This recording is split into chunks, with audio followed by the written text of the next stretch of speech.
무언가가 곧 일어나려 하고 있다. 며칠 안에 세상은 멈출 것이다.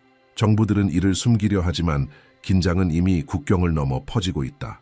억만장자들은 조용히 거액을 옮기고 있고 정치인들은 설명 없이 일정을 취소한다. 그리고 그 모든 것 뒤에는 소수만 알고 있으나 권력자들이 두려워하는 한 이름이 있다. 브랜던 빅스.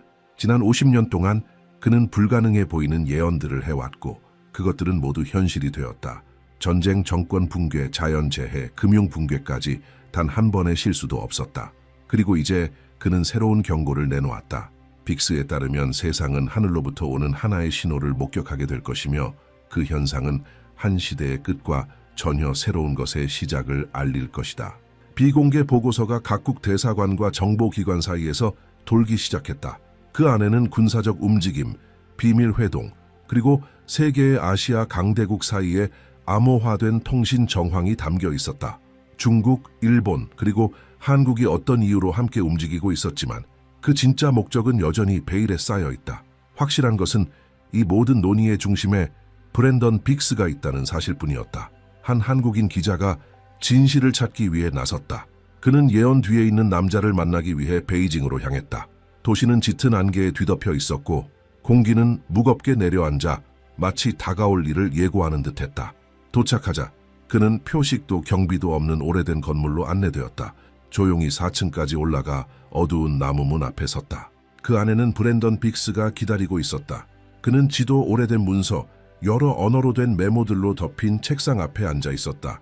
자신을 소개하지도 않고 방문자를 똑바로 바라보며 말했다. 당신은 한국에서 왔군요. 그렇다면 무슨 일이 일어나려는지 이미 알고 있겠죠. 기자는 침묵했다. 빅스는 자리에서 일어나 커다란 지도를 펼치더니 붉은색으로 표시된 세 지역을 가리켰다. 모든 것은 여기 그리고 여기서 시작될 겁니다. 중국, 일본 그리고 한국이었다. 기자가 그것이 전쟁이냐고 묻자 빅스는 차갑게 대답했다. 아니요. 다가올 것은 전쟁보다 더 큰 것입니다. 그것은 재정렬이 될 겁니다. 하늘이 첫 신호를 줄 것입니다. 흰 것이 내려올 것입니다. 모두가 그것을 보겠지만 이해하는 이는 극소수일 겁니다. 그는 이번 사건이 세상을 두 부류로 나눌 것이라고 했다. 두려워하는 자들과 이해하는 자들. 무슨 일이 벌어지는지 이해하는 자만이 새로운 시대를 살아남을 것입니다. 이해하지 못하는 자는 그 속에서 길을 잃을 것입니다. 붉게 표시된 세 지역. 모든 것은 여기 그리고 여기서 시작될 겁니다. 그가 말했다. 중국, 일본 그리고 한국이었다. 기자가 이것이 전쟁인지 물었고 빅스는 냉정하게 대답했다. 아닙니다. 다가올 것은 전쟁보다 더 큽니다. 그것은 재정렬이 될 것입니다. 하늘이 첫 신호를 줄 것입니다. 하얀 무언가가 내려올 겁니다. 모두가 보겠지만 이해하는 자는 소수일 겁니다. 그는 이 사건이 세상을 두 부류로 나눌 것이라고 말했다. 두려워하는 자들과 이해하는 자들. 무슨 일이 일어나는지 이해하는 자는 새로운 시대를 살아남을 것입니다. 이해하지 못하는 자는 그 속에서 길을 잃을 것입니다. 그리고 그는 한 문장만을 남겼다. 보이지 않던 것이 보이게 될 때 모든 것은 예전과 같지 않을 것이다. 기자는 한국으로 돌아오며 마치 보이지 않는 경계를 넘어선 듯한 느낌을 받았다. 브랜던 빅스의 말은 머릿속을 떠나지 않았다. 그는 이제까지 무심코 지나쳤던 신호들을 인식하기 시작했다. 외교관들의 신중한 어조, 언론의 선택적 침묵, 시장의 불안정함. 마치 세상 전체가 어떤 일이 다가오고 있음을 알고 있으면서도 아무도 그것을 소리내어 말하지 못하는 듯했다. 며칠 후 브랜던 빅스의 이름이 정보기관과 국가안보부서 내에서 조용히 돌기 시작했다. 어떤 정부도 공식적으로 그의 이름을 언급하지 않았지만 그의 예언은 비공개 보고서에서 분석되고 있었다. 시장 분석가들은 예측을 수정했고 군은 전략 거점을 강화했으며 기업가들은 대도시에서 자산을 외부로 이동시키기 시작했다. 모든 것이 조용하지만 치밀하게 움직이고 있었다. 준비는 이미 시작된 것이었다. 기자는 조사를 더 깊이 파고들었다. 빅스가 수년간 기후 연구와 지정학 분석에 관련된 실험실에서 일했음을 밝혀냈다. 그는 거의 10년간 모습을 감추었다가 지금 다시 나타나 미래에 대한 소름 끼치는 정확도의 지도와 메모들을 가지고 돌아온 것이었다. 그 기록 중 한 페이지에서 기자는 밑줄이 그어진 한 문장을 발견했다. 첫 번째 바퀴는 이미 돌기 시작했다. 그 후 얼마 지나지 않아 구체적인 신호들이 나타나기 시작했다. 중국에서는 청년들이 대규모 실업에 항의하며 거리로 쏟아져 나왔고 소규모 기업들은 매일같이 무너지고 있었다. 지역 부채는 감당할 수 없는 수준에 도달했고 중앙정부에 대한 신뢰는 급락하고 있었다. 브랜던 빅스가 묘사한 그대로 제국은 서서히 붕괴되기 시작했다. 내부 보고서에 따르면 중국의 부유한 성들은 베이징의 명령을 무시한 채 각자 생존을 위한 조치를 준비하고 있었다. 해안 도시는 방어를 강화하고 있었고 서부 지역에서는 자치권을 언급하기 시작했다. 이는 선포된 전쟁이 아닌 조용한 붕괴였다. 해체는 내부에서부터 시작되었고 누구도 이를 막을 수 없는 듯했다. 한편 일본은 자국의 주요 기업인들을 은밀히 소집하고 있었다. 도쿄, 나고야, 오사카에서는 비밀 회의가 열렸고 주제는 언제나 같았다. 아시아의 안정. 가까운 소식통들에 따르면 중국이 실제로 무너질 경우 전 세계적으로 연쇄적인 붕괴가 일어날 수 있다는 우려가 있었다. 그리고 가장 놀라운 점은 모든 대화 속에 브랜던 빅스의 이름이 언급되고 있었다는 사실이었다. 기자는 깨달았다. 이 예언은 단순한 예측이 아니라 권력자들이 따르고 있는 하나의 시나리오였다. 그들의 모든 결정과 움직임이 예언자의 말과 일치하고 있었다. 그는 첫 번째 바퀴가 통제를 잃을 때 두 번째 바퀴가 돌기 시작할 것이라고 했었다. 그리고 지금 두 번째 바퀴가 돌고 있었다. 새로운 보고서에는 중국 정부 내부에 정치적 긴장감이 점점 커지고 있다는 정보가 담겨 있었다. 경쟁하는 파벌들이 권력을 두고 충돌하고 있었고 국경 도시는 고립되고 있었다. 세계에서 가장 인구가 많은 국가는 이제 충성심과 생존 사이에서 분열되고 있었다. 빅스는 이렇게 경고했었다. 지리보다 먼저 권력이 분열될 것이다.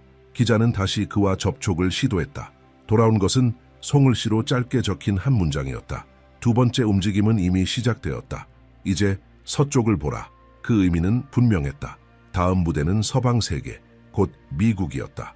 브랜던 빅스는 진정한 충격은 전쟁이나 재앙이 아니라 예상치 못한 권력의 전환에서 올 것이라고 말했다.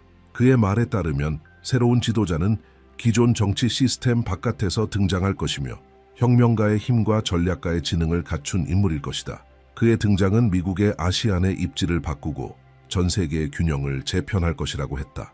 많은 이들에게 그것은 터무니없는 추측처럼 보였다. 하지만 조금씩 정체를 알 수 없는 인물들이 고위급 회의에 나타나기 시작했다. 기업인들, 군 관계자들, 심지어 전직 정치인들까지도 새롭게 떠오르는 이름을 언급했다. 현 정치 체제를 깨뜨릴 준비가 된 인물이라는 것이었다. 그리고 브랜던 빅스의 말이 다시 떠올랐다. 새로운 권력은 중심에서 오지 않는다. 가장자리에서 나타난다. 그것은 모두가 기존 구조를 믿지 않게 되었을 때 도착할 것이다. 기자는 이제 빅스가 말하고자 했던 바를 이해하기 시작했다. 세계는 조용히 움직이고 있었고 오래된 구조들은 무너지고 있었다. 그 변화의 이면에는 하나의 보이지 않는 선이 모든 것을 연결하고 있었다. 중국, 미국, 그리고 한국. 그 모든 혼란 속에서 기자의 마음에 하나의 질문이 떠올랐다. 빅스가 언급한 하얀 신호는 정확히 무엇을 의미하는 것일까? 자연 현상일까? 그날 밤 기자는 좀처럼 잠들 수 없었다. 하늘이 먼저 말할 것이다 라는 말이 경고처럼 귓가에 맴돌았다. 그는 몇 시간 동안 자신의 메모들을 다시 들춰보며 사건들을 연결해주는 어떤 패턴이 있는지 찾아보았다. 지금까지 브랜던 빅스가 말한 모든 것은 정확히 이루어지고 있었다. 그리고 불길하게도 모든 증거는 다음 순서가 한국이라는 사실을 가리키고 있었다. 중국이 위기 속으로 빠져들고 서방이 정치적 변화를 준비하던 와중 기밀 보고서들은 한반도 상공에서 갑작스럽게 증가한 항공 활동에 대해 언급하고 있었다. 위성은 북한 접경 지역에서 비정상적인 움직임을 포착했다. 한국 정부는 아무 발표 없이 국가 안보 수준을 격상시켰다. 마치 모두가 다가오는 일을 알고 있으면서도 아무도 그것을 인정할 용기가 없는 듯했다. 기자는 다시 한번 빅스와 연락을 시도했다. 이번에는 전화가 연결되었다. 수화기 너머에서는 차분하지만 긴박함이 담긴 목소리가 들려왔다. 모든 것은 이미 진행 중입니다. 지금까지 본 것은 시작에 불과합니다. 기자가 하얀 신호가 무엇이냐고 묻자 빅스는 잠시 침묵한 뒤 이렇게 대답했다. 떨어질 것이 중요한 게 아닙니다. 그 다음에 올 것입니다. 하늘이 열리면 아무것도 예전 그대로 남지 않을 겁니다. 그는 이 현상이 모두에게 보이겠지만 이해하는 자는 소수일 것이라고 설명했다. 세상은 한국을 바라보며 단순한 우연이라 생각할 것입니다. 하지만 아닙니다. 그것은 새로운 시대의 제로 포인트입니다. 통화는 그렇게 끝났고 기자는 움직이지 못한 채 떨리는 손으로 전화기를 쥐고 있었다. 그 순간 그는 처음으로 불가능한 일이 정말로 일어나려 한다는 것을 믿게 되었다. 그 후 며칠 동안 기이한 현상들이 세상을 뒤덮었다. 갑작스러운 기후변화, 불쑥 불어닥친 한기, 그리고 지평선 너머에서 빛나는 이질적인 광채. SNS에는 하얗게 물든 하늘과 강한 빛을 띤 구름을 담은 영상들이 속속 올라왔다.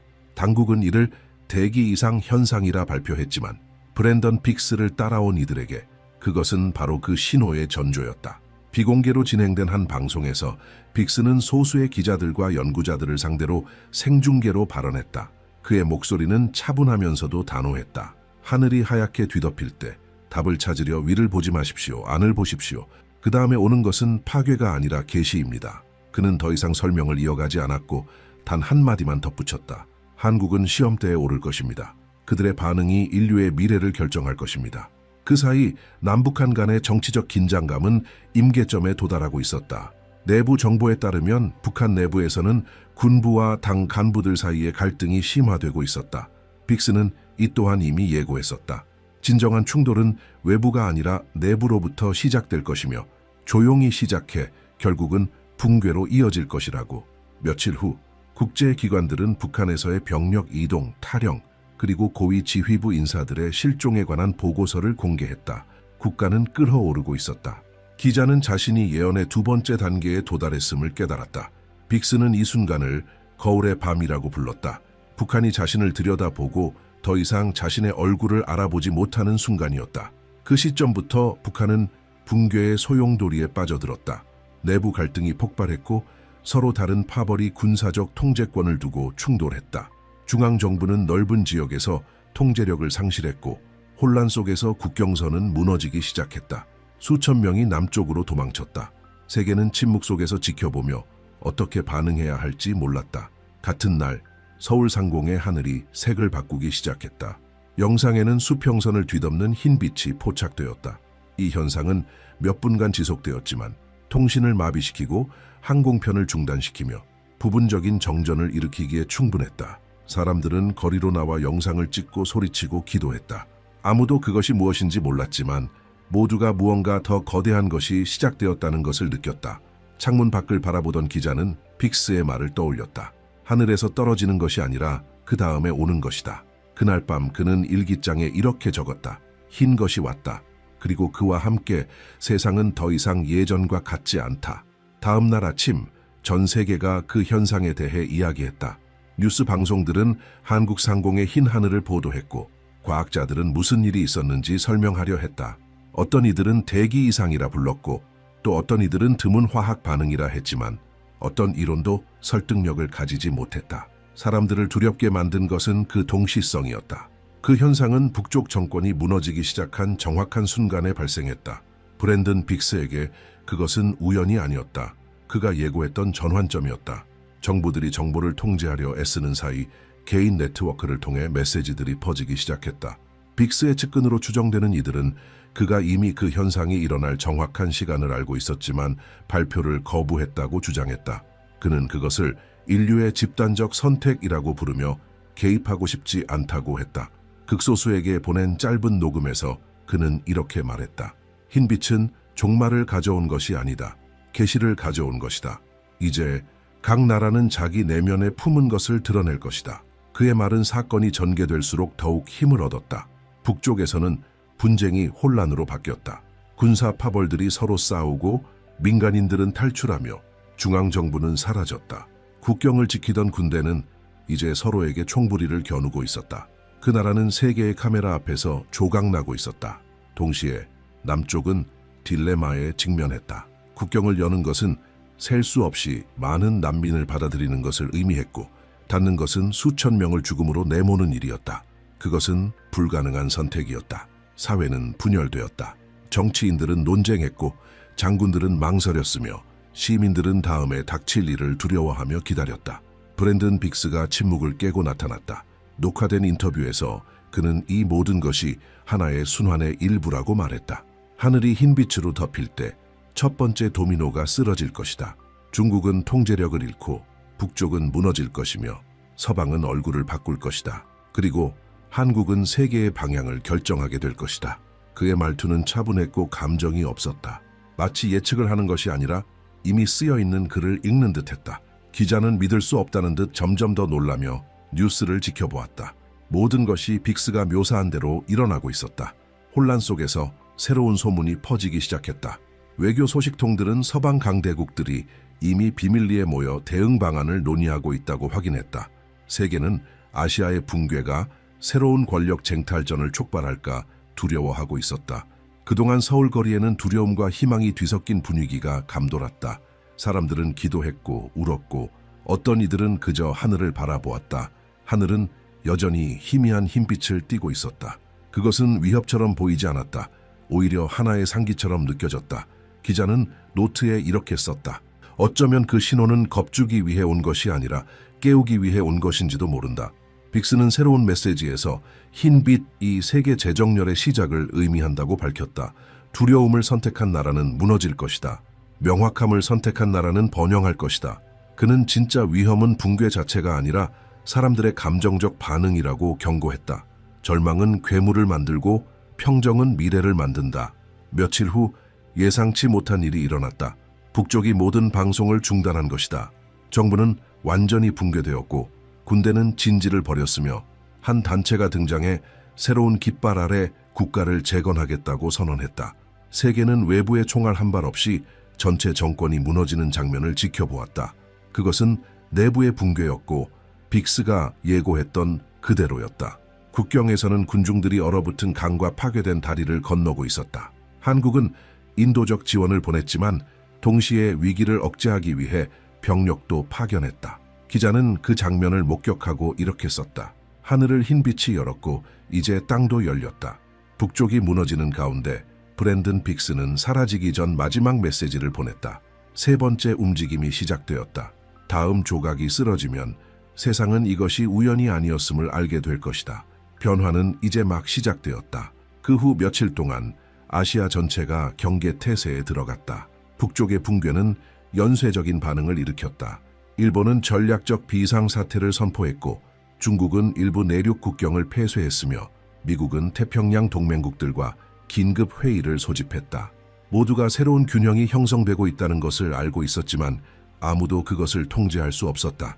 브랜든 빅스는 이미 말한 바 있다. 세상은 변화에 저항하려 하겠지만 변화는 허락을 구하지 않는다. 각국 지도자들이 안정성을 모색하는 동안 한국에서는 뜻밖의 일이 벌어지기 시작했다.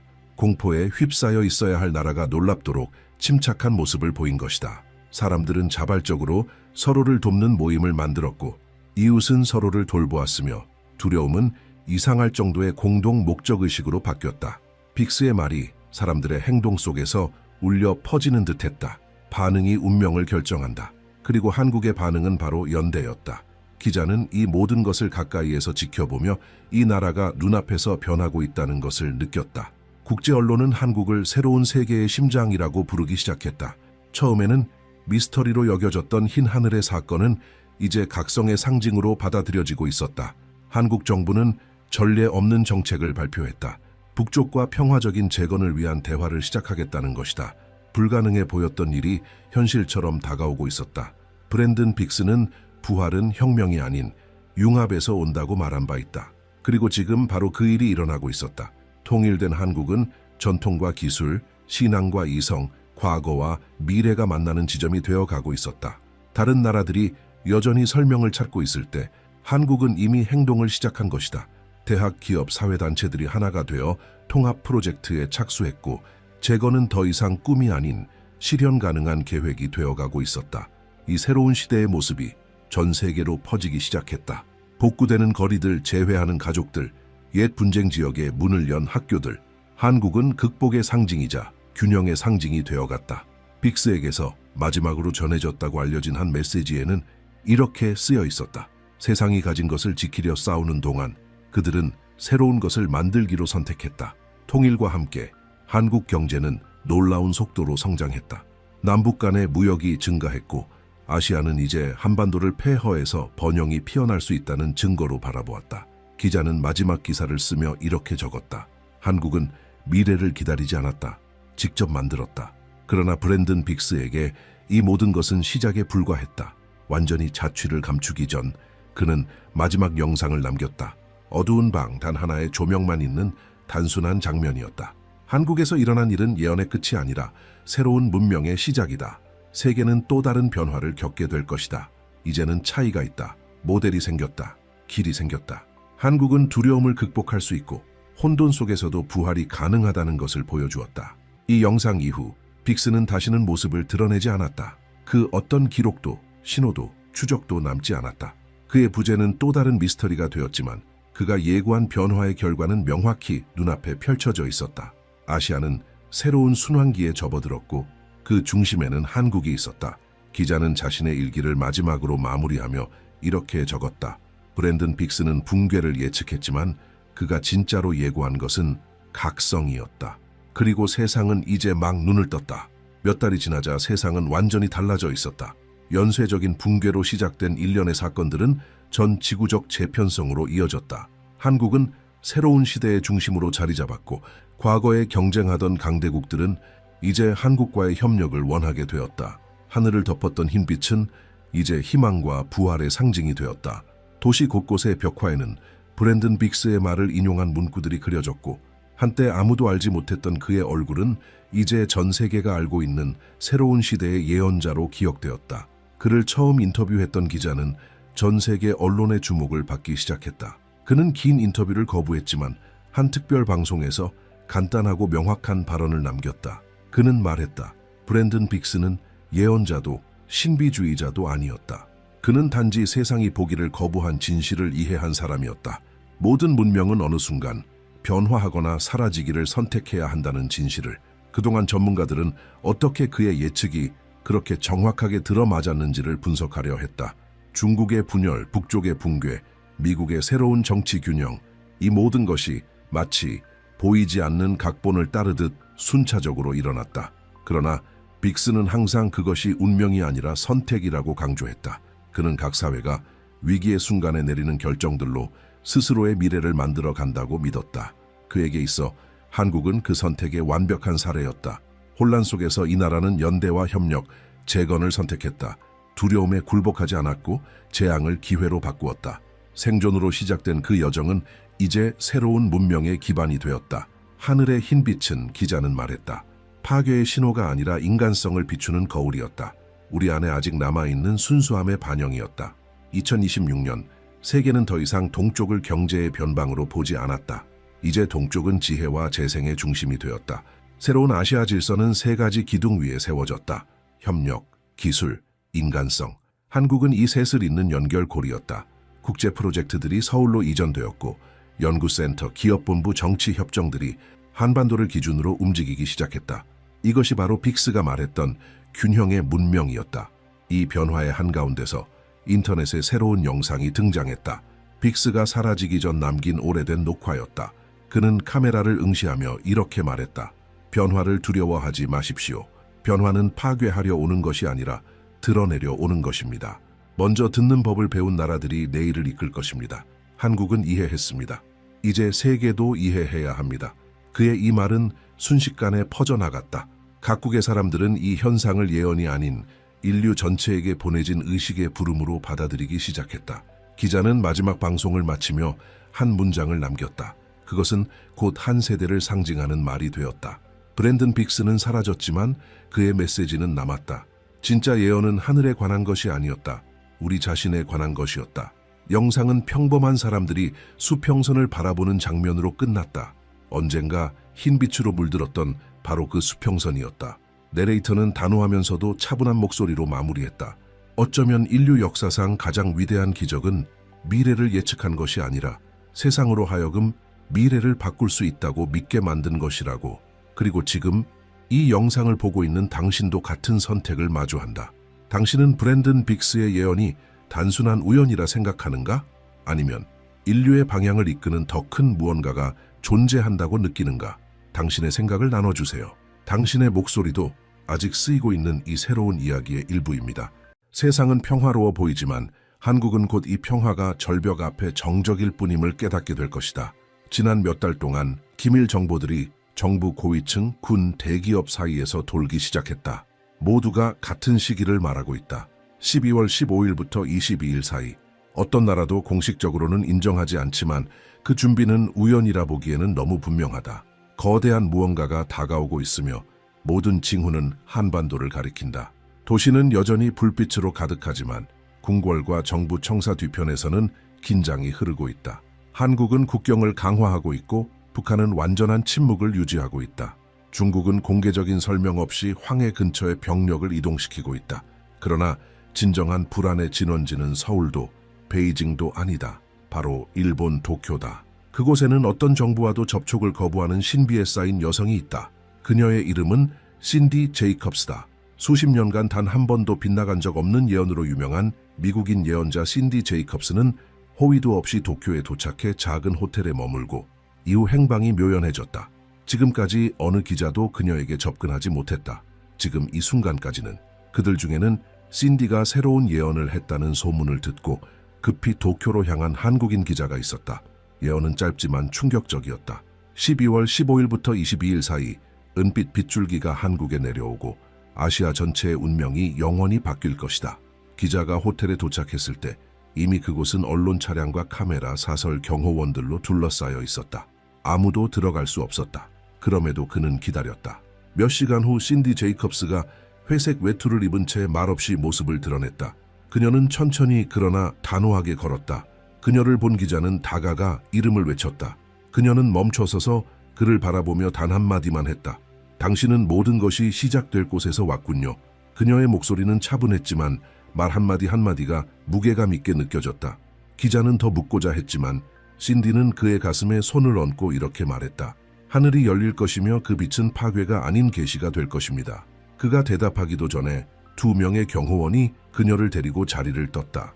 예언자는 검은 채 올라 도쿄의 거리 속으로 사라졌고 기자는 전 세계에 퍼지게 될 단 하나의 문장을 녹음으로 남겼다. 한국의 방송사들은 긴급 경계에 돌입했다. 여러 사이트에서 기자와의 만남을 보도했고 은빛 빗줄기의 의미를 두고 다양한 추측이 나오기 시작했다. 과학자들은 설명을 시도했다. 드문 오로라 현상일 수도 있고 대기 이상 현상 혹은 기후변화로 인한 광학적 착시일 수도 있다는 의견이었다.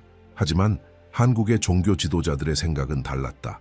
그들에게 신디의 말은 예언이 아니라 경고였다. 한국은 언제나 강대국들 사이에서 뛰는 심장이었다. 그리고 이제 예언자에 따르면 역사의 방향이 바뀌는 무대가 될 것이었다. 신디는 은빛 빗줄기가 재앙이 아니라 전환점이라고 말했다. 각 나라들이 진짜 모습을 드러낼 수밖에 없는 순간, 이 사건을 계기로 동맹이 바뀌고 국경이 이동하며 한반도에서 새로운 권력이 떠오를 것이라는 것이다. 다음 날 기자는 그녀를 다시 찾으려 했지만 신디는 이미 도쿄를 떠난 뒤였다. 호텔 방에서는 한 권의 성경이 펼쳐져 있었고 그 위에 쪽지가 남겨져 있었다. 거기에는 이렇게 적혀 있었다. 빛이 땅에 닿을 때 숨겨진 것은 드러날 것이다. 그리고 한국은 선택의 무게를 알게 되리라. 서명도 구체적인 설명도 없었다. 단지 그것뿐이었다. 정부는 공식 입장을 밝히지 않았지만 군은 경계 수준을 높였다. 일본 언론은 지역 내 미군 기지에서 이례적인 움직임이 감지되었다고 보도했다. 도쿄에서는 신디 제이컵스가 산속 외딴 불교 사원으로 향했다는 소문이 돌았다. 그녀가 아직 일본에 있는지 아니면 이미 다른 나라로 간 것인지는 아무도 알지 못했다. 하지만 한 가지는 분명했다. 한국이 예언의 중심이라는 것.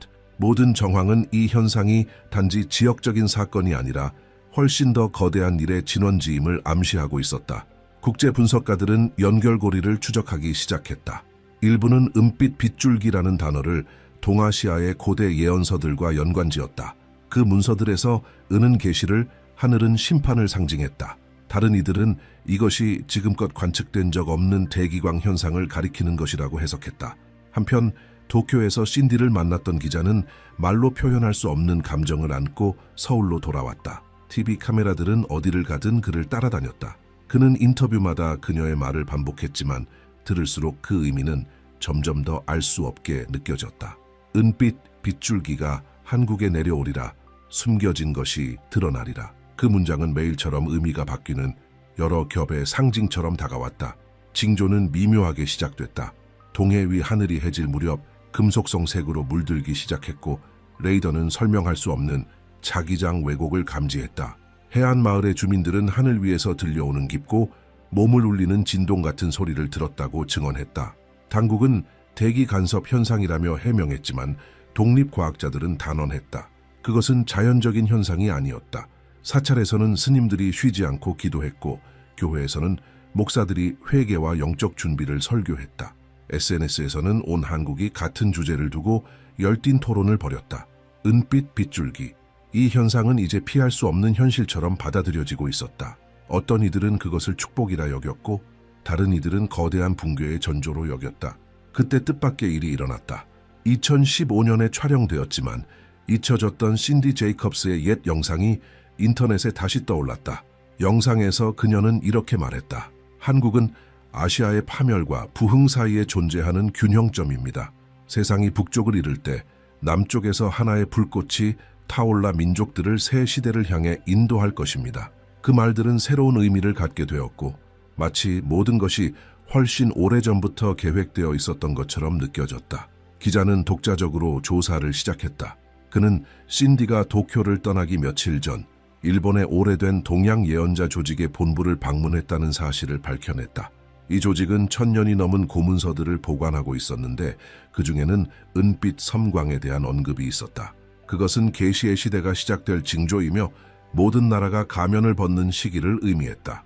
신디가 도쿄에서 말한 것은 단순한 예언이 아닌 오래전 기록된 것의 실현이었다. 그의 조사는 결국 부산으로 이어졌다.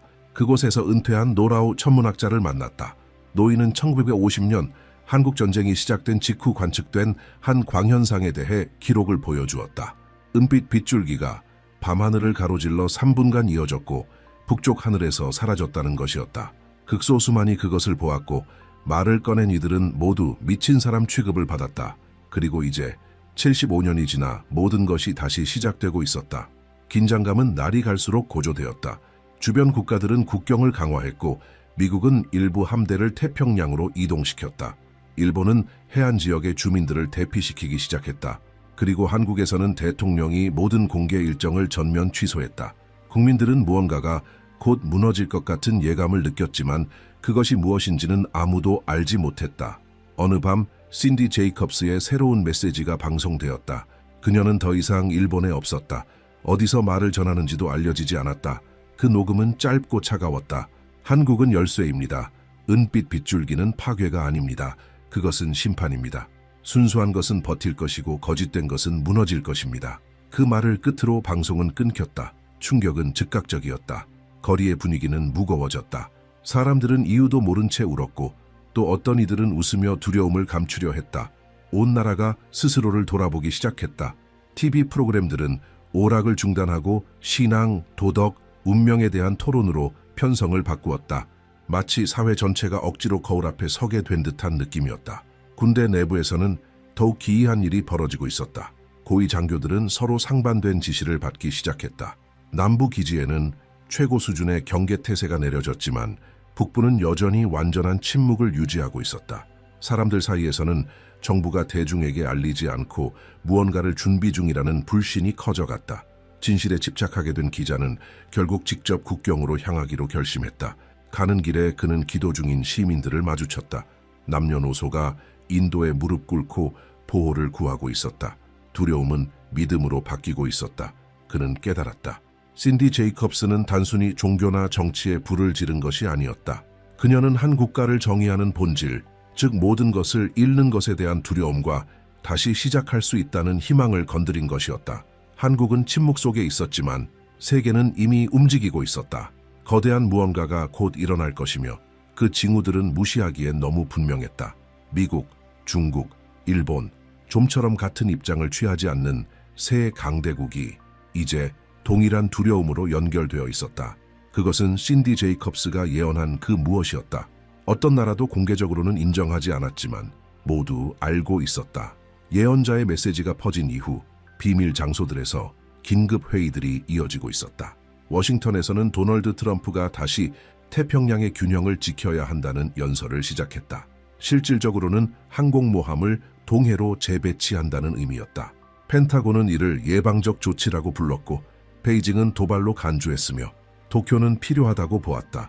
그러나 모든 논의의 중심은 군사적 문제가 아니었다. 영적인 문제였다. 신디 제이컵스는 한국을 하늘의 심판이 시작되는 지점이라고 언급했다. 이 말은 처음으로 서로 적대적인 세 나라가 한 가지에 동의하게 만들었다. 이 현상을 무시할 수는 없다는 것이다. 외교관들이 외형상 평정을 유지하려 애쓰는 사이 일본의 레이더는 해상에서 1년의 전작이 교란을 감지하기 시작했다. 그 수치는 매시간 달라졌고 마치 보이지 않는 어떤 힘이 천천히 한반도로 이동하고 있는 것처럼 보였다. 과학자들은 설명하지 못했다. 어떤 이들은 태양 간섭이라 했고 또 다른 이들은 지금껏 본 적 없는 현상이라고 말했다.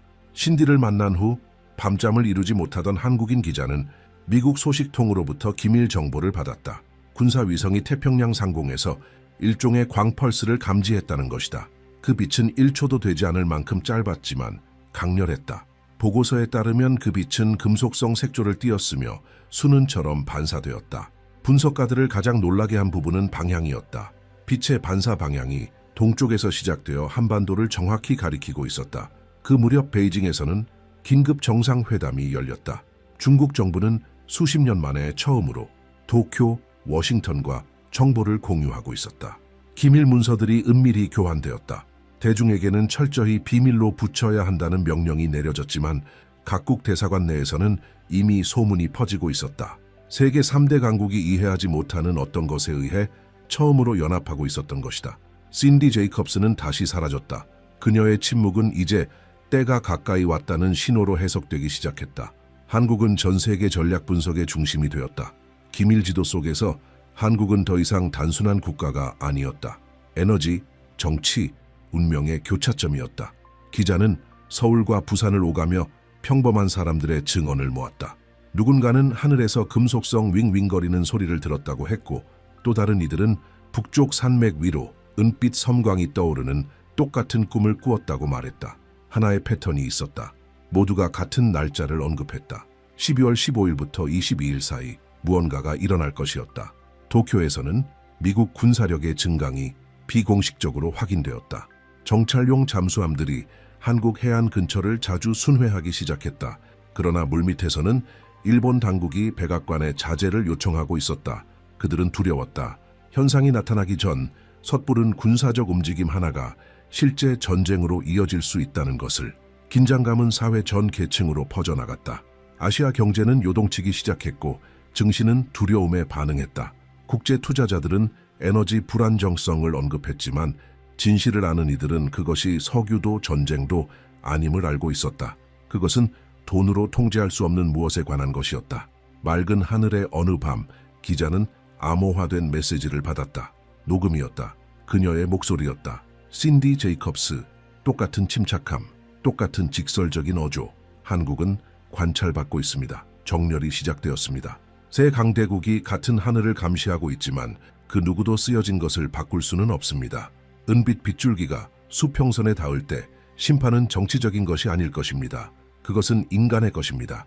그 녹음은 정보기관 요원들과 기자들 사이에서 퍼졌고 정부는 진위 여부를 부인했지만 충격은 즉각적이었다. 신디의 발언에는 새로운 요소가 있었다. 세 강대국의 정렬, 그리고 그것은 모든 조각을 맞춰주었다. 미국의 위성, 일본의 관측소, 중국의 레이더가 모두 동일한 신호를 동일한 주파수에서 감지하고 있었던 것이다. 보이지 않는 무언가가 이들 국가의 하늘을 하나로 연결하고 있었고 모든 중심은 단 하나의 지점, 한반도였다. 이어지는 몇 시간 동안 기이한 기상현상이 나타났다. 역풍이 같은 방향으로 불었고 지표 자기장이 요동쳤으며 햇빛은 유리 표면에 비정상적으로 반사되었다. 공기가 금속성이고 밀도 높으며 진동하는 듯한 느낌이었다. 과학자들이 기록을 시도했지만 장비들이 제대로 작동하지 않았다. 마치 모든 것이 임계점 직전에 다다른 것처럼 보였다. 트럼프는 수수께끼 같은 성명을 발표했다. 피할 수 없는 사건들과 세계적 투명성의 새로운 시대를 언급했다. 한국에 대해 직접 언급하지는 않았지만 그의 응시와 참모진의 긴장된 표정이 모든 것을 말해주었다. 베이징도 침착을 유지하고 종말론적 해석을 피하라는 짧은 성명을 냈고 일본은 그저 침묵을 강화했을 뿐이었다. 강대국들이 물밑에서 정보를 주고받는 사이 한국은 이제 아무도 통제할 수 없는 판의 중심축이 되었다. 워싱턴, 베이징, 도쿄 이 세 나라가 동시에 주시하는 유일한 국가가 되었다. 모든 것이 이 나라를 중심으로 돌고 있었고 전 세계는 시간의 끝이 다가오고 있음을 알고 있었다. 최고 등급으로 분류된 정보 보고서들이 돌기 시작했다. 한반도 상공의 에너지 측정치는 날이 갈수록 증가했고 지역의 자기장은 천천히 변화했으며 대기 센서들은 고도에서 은빛 빗줄기의 펄스를 기록했다. 짧고 미묘하지만 지속적이었다. 모든 분석에서 동일한 주기, 마치 살아있는 존재의 심장 박동처럼 느껴졌다. 신디 제이콥스를 추적해온 기자는 여전히 답을 얻지 못하고 있었다. 그녀가 일본을 떠난 건 분명했지만 어디로 갔는지는 누구도 몰랐다. 그러던 중 뜻밖의 정보가 미국 언론을 통해 전해졌다. 워싱턴의 한 기자가 독일 바이에른 지방의 외딴 마을에서 신디 제이콥스를 만났다는 것이다. 그 기자는 그 만남을 인생에서 가장 혼란스러운 순간이라 표현했다. 신디는 조용히 그를 맞이했고 카메라도 기자단도 없었다. 그녀는 그곳을 선택한 이유를 이렇게 말했다. 유럽은 반사된 빛을 볼 것입니다. 하지만 근원은 이곳이 아닙니다. 그녀는 천천히 창밖을 바라보며 말했다. 한국은 접촉의 지점입니다. 첫 번째 섬광은 그곳에서 시작됩니다.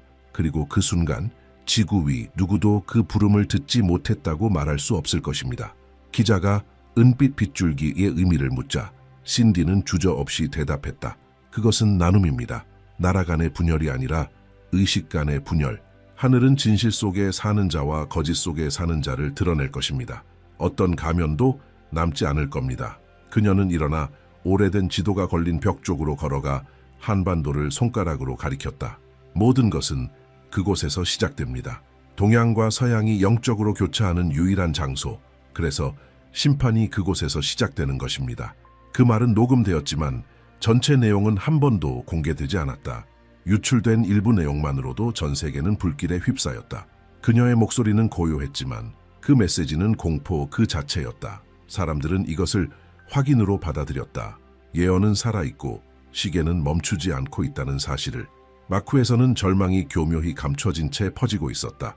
유엔 안전보장이사회는 긴급 회의를 소집했지만 논의 주제는 전쟁이 아니었다. 문제는 따로 있었다. 대기 중 감지된 빛의 이상 현상과 전 세계적인 공황의 가능성. 과학자, 장군, 종교 지도자들이 한 테이블에 처음으로 함께 앉았다. 그러나 그들 중 누구도 하나의 통일된 설명을 내놓지 못했다. 그 사이 한국은 거대한 영적 물결의 중심이 되고 있었다. 교회, 사찰, 심지어 학교까지 집단 기도의 장소로 바뀌었다. 사람들은 매일 밤 8시에 하던 일을 멈추고 하늘을 올려다본 뒤 1분간 침묵에 잠겼다. 공식적인 지침은 아니었지만 그것은 불가피한 상황 앞에서 평정을 지키려는 조용한 약속이었다. 기자는 이 모든 상황을 지켜보며 군 내부 소식통들로부터 메시지를 받고 있었다. 국경 인근의 센서들이 하늘에서 오는 음파 진동을 감지했다는 것이었다. 녹음할 수는 없고 오직 느낄 수만 있는 소리. 공기가 맥동하는 듯했고 항상 같은 시간에 발생했다. 밤 10시 17분. 과학자들은 아무 설명도 내놓지 못했다. 정보가 쌓여가던 가운데 트럼프는 즉흥 기자회견에서 또 한 번 수수께끼 같은 발언을 했다. 그는 투명성의 새로운 시대와 불가피한 계시들에 대해 말했다. 그리고 진실은 곧 선택이 아니라 조건이 될 것이라 했다. 기자들은 그 의미를 이해하지 못했지만 그의 엄숙한 표정과 일절, 답변하지 않는 태도는 모두에게 공포를 확신시켰다. 같은 날 밤 한 유럽 방송국은 신디 제이콥스를 만난 미국 기자의 인터뷰 일부를 공개했다. 그는 인터뷰 말미에 녹음되지 않은 신디의 말을 전했다. 은빛 빗줄기가 나타날 때 위를 보지 마세요. 내면을 보세요. 그 문장은 전 세계에 울려 퍼졌다. 목사들, 스님들, 영적 지도자들, 심리학자들이 해석을 시도했다. 어떤 이들은 그것이 집단적 각성을 뜻한다고 했고 또 어떤 이들은 이해할 수 없는 물리적 사건에 대한 경고라고 믿었다. 분명한 것은 누구나 어떻게든 자신이 관찰당하고 있다는 느낌을 받기 시작했다는 것이었다. 한국에서는 현실감이 사라진 듯한 분위기가 감돌았다. 해질녘 하늘은 금속성 색으로 물들었고 나침반은 흔들렸으며 새들은 원을 그리며 날았다. 뉴스는 예언이라는 단어를 피했지만 보도되는 모든 장면이 그것을 증명하는 것처럼 보였다. 사람들은 더 이상 만약을 묻지 않았다. 이제 언제만 남아 있었다. 지쳐버린 기자는 일기장에 이렇게 적었다. 이제 믿음과 사실 사이에 경계는 없다. 모든 것이 융합됐다. 한국은 스스로의 운명을 기다리듯 숨 쉬고 있고 전 세계가 그 숨소리를 듣는 것만 같다. 멀리 독일에서는 신디 제이컵스가 마지막 공개 발언을 했다고 전해졌다. 그녀는 소수의 추종자들에게 이렇게 말했다고 한다. 섬광의 순간이 올 때까지 다시는 말하지 않겠습니다. 그 말은 수많은 언어로 반복되고 해석되고 왜곡되고 분석되었지만 아무도 그녀가 진정으로 의미한 바를 알아내지 못했다. 한반도는 시간이 멈춘 듯한 상태였다. 들리는 모든 소리는 낯설었고 어느 밤도 이전과 같지 않았다. 대기는 팽팽히 긴장되어 있었고 마치 지구 전체가 숨을 멈추고 첫 번째 섬광을 기다리는 듯했다. 그리고 길거리마다 사찰마다 거리의 눈빛마다 같은 감정이 퍼져 있었다. 보이지 않는 무언가가 다가오고 있다는 것. 예언을 처음부터 따라온 기자는 이제 한강가를 거닐고 있었다. 도시의 불빛이 강물에 반사되었지만 전보다 희미하게 느껴졌다. 바람은 멀리서 오는 듯한 금속성 윙윙거리는 소리를 실어 나르고 있었고 그 소리는 공기가 기억을 가진 것처럼 느껴지게 했다. 그는 잠시 멈춰 하늘을 올려다봤다.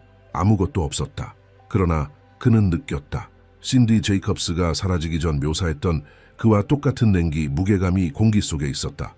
한편 지구 반대편에서는 강대국의 지도자들이 완전한 침묵을 유지하고 있었다. 어떠한 성명도 해명도 없었다. 워싱턴, 베이징, 도쿄는 전면 감시 체제로 들어갔다.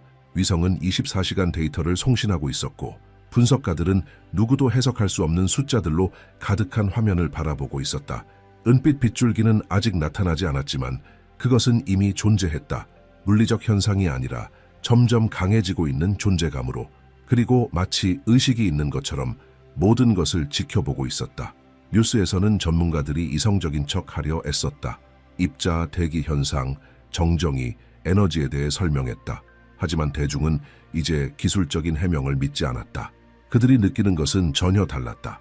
사람들은 지금 존재의 의미 자체를 다시 쓸 무엇인가를 목격하게 될 것이라는 직감에 휩싸여 있었다. 독일에서 녹음된 것으로 추정되는 익명의 방송이 전 세계에 퍼졌다. 신디 제이컵스의 목소리였다. 몇 초 남짓한 짧은 조각이었지만 지구 전체를 흔들기에는 충분했다. 그녀는 이렇게 말했다. 은빛 빗줄기가 한국의 하늘에 닿을 때 모든 심장은 시험받게 될 것입니다. 진실한 것은 남고 공허한 것은 사라질 것입니다. 그 말은 마치 판결처럼 울려 퍼졌다. 교회와 사찰은 다시 사람들로 가득 찼고 과학자들마저도 조용히 기도하기 시작했다. 두려움과 믿음이 뒤섞이며 새로운 감정이 태어났다. 그것은 설명할 수 없는, 그러나 누구나 본능적으로 느끼는 인식이었다. 인간은 늘 보이는 것을 지배해왔지만 이제는 이해할 수 없는 것을 마주할 준비를 하고 있었다. 한국에서는 말로 표현할 수 없는 경외의 분위기가 퍼지고 있었다. 가족들이 모이고 창가마다 촛불이 밝혀졌으며 스님들은 거리에서 만트라를 중얼거렸고 목사들은 하늘을 향해 손을 들었다. 눈물과 기도, 희망이 같은 공기 속에 섞여 있었다. 온 나라가 하나의 심장처럼 기다림이라는 박동으로 움직이고 있었다. 기자는 사람들 사이를 걸으며 그들의 얼굴을 촬영했다. 노인들, 젊은이들, 아이들 모두 하늘을 올려다보고 있었다. 그는 깨달았다. 이제 더 이상 두려움은 없었다. 오직 수용만이 남아 있었다. 마치 모두가 알고 있는 듯했다. 이 불가피한 일이 끝이 아닌 시작이라는 것을. 워싱턴에서는 트럼프가 언론 비공개 발표를 통해 모습을 드러냈다. 몇 분간만 발언했다. 그는 말했다. 지금 세계는 시대의 경계에 서 있습니다. 진실은 정부나 무기에서 오지 않을 것입니다. 하늘로부터 올 것입니다. 그는 질문을 받지 않고 퇴장했다. 이 발언은 곧 전 세계로 퍼졌고 많은 이들은 이것이 강대국들이 더 많은 정보를 숨기고 있다는 명백한 신호라고 해석했다.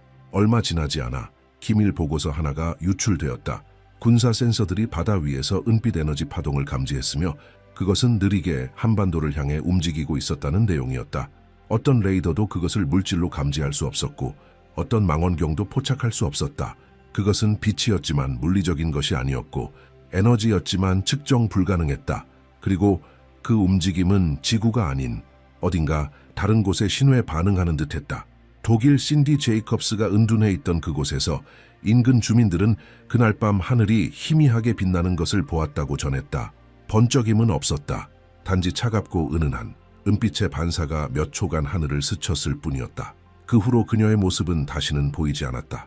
다만 책상 위에 송을시로 쓰인 한 장의 편지만이 남겨져 있었다. 인류는 이제 임계점에 도달했습니다. 앞으로 오는 모든 것은 각자 안에 무엇이 깃들어 있는가에 달려 있습니다. 그 후 몇 시간 동안 세상은 침묵으로 가득 찼다.